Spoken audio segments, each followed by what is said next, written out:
Homework 5. Question number 1. What is the kinetic definition of equilibrium? At dynamic equilibrium, the concentration of reactants and products do not change with time. This will occur when the forward and the reverse reaction rates are the same. We can write as reaction rate for the forward at equilibrium equals to the reaction rate of reverse at equilibrium. Question number 2. Write the rate law in terms of product P, assuming both forward and reverse rates are first order reaction. So we are asked to write rate law for P, and we write dP over dt, the change of P concentration with time should equal to, this involves two reactions. One is the forward reaction. The rate constant is K1. The reaction concentration reactants is A. This the process forms P, and therefore it is positive, increased concentration of P. Now the reverse process consumes P, so you add a negative sign. Because it consumes P, it reduces concentration of P. The rate is K2 times the reactants in the reverse reaction is actually P. So P is the reactant for the reverse reaction. This is the overall rate law for P. Question number 3. How is a simple reaction different from a complex reaction? So a simple reaction is a single reaction step. A complex reaction involves 2 or more elementary steps.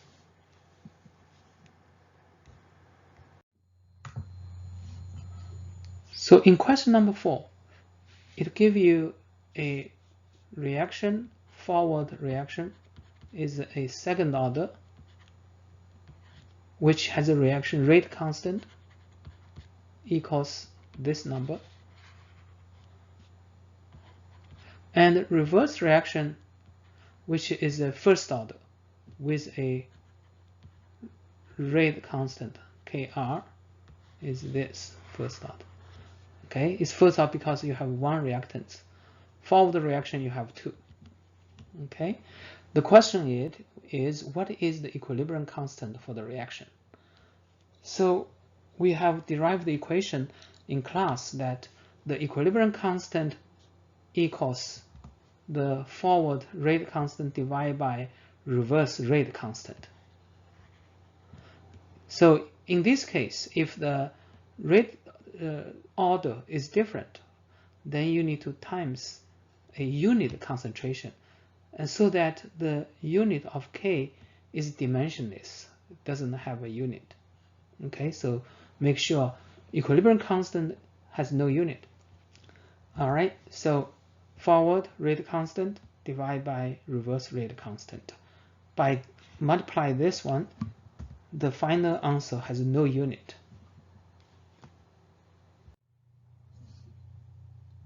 In question number 5, it gives you a isomization reaction, which is first order in both directions. So A isomized to B.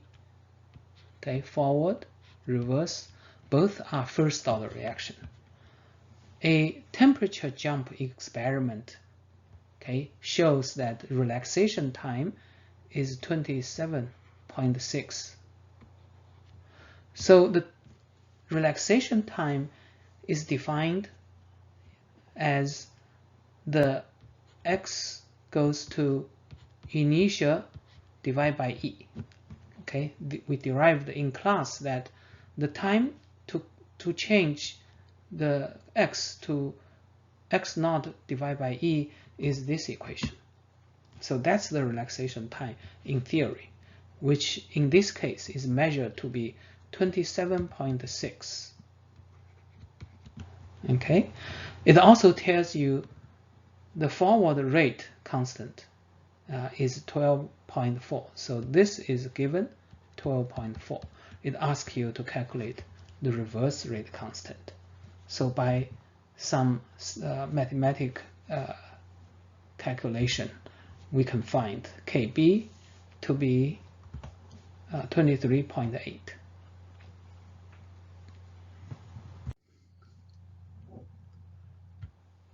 Question number 6. In a consecutive reaction, what is an intermediate? So in consecutive reaction, the intermediate is a chemical species that's both produced and decay into product. So first step, it is produced. Second step, it consumed to form a product. And this is the intermediate. Number 7, what is meant by the rate determining step in a consecutive reaction? Okay, rate determining step is the slowest step in a consecutive reaction. The overall reaction rate is determined by the smallest rate step.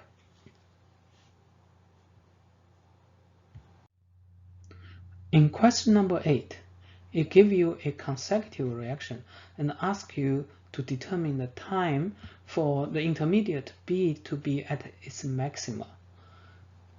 In class, we derived the integral rate law for the intermediate, and we showed that the intermediate concentration first increases with time, reaches a maximum, and then decreases with time.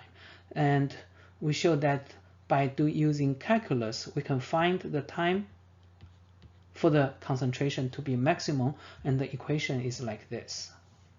So the rate constant forward reaction minus reverse rate constant times ln Ka divided by Kb. So plug in two rate constants, and we can calculate the time to be 2.55 times 10 to the minus 7 seconds. In question number 9, it gives you a mechanism involves 2 steps. It asks you what is the overall reaction. The overall reaction is the sum of all elementary steps. So in the first step, B is a product, but in the second step, B is a reactance. When you add these 2 steps, B will cancel each other, and that gives you 2A as a reactance, 3C as a product, and therefore the overall reaction is 2A goes to 3C. B is an intermediate that does not appear in the overall reaction. The next question is to write rate law for A and C. So let's first write rate law for A. Okay, when we say write rate law for A, we write derivative of A over T. And to write the rate law, we look at the mechanism instead of overall. Never look at the overall reaction to write rate law. So in the mechanism, all steps involves A. For example, in the first step, A is a reactance, and the forward reaction rate is K1 times reactance, but this step consumes A, so A will decrease as this rate, so it's negative. Okay, it reduces concentration of A. And the reverse reaction, all right, is K minus 1 rate constant times the reactance for the reverse reaction has B and C, so it's a second order reaction, and this step will form A, and therefore it's plus. It will increase the concentration of A for the reverse reaction. In the second step, K2 is the rate constant. Reactants are A and B, so it's a second order reaction, K2 times A times B. These are the reactants, and this step will consume A. All right, it will consume A, and therefore it will reduce concentration of A, so it's minus. Okay, so that's the rate law for A. Okay. Okay, now let's look at the rate law for C.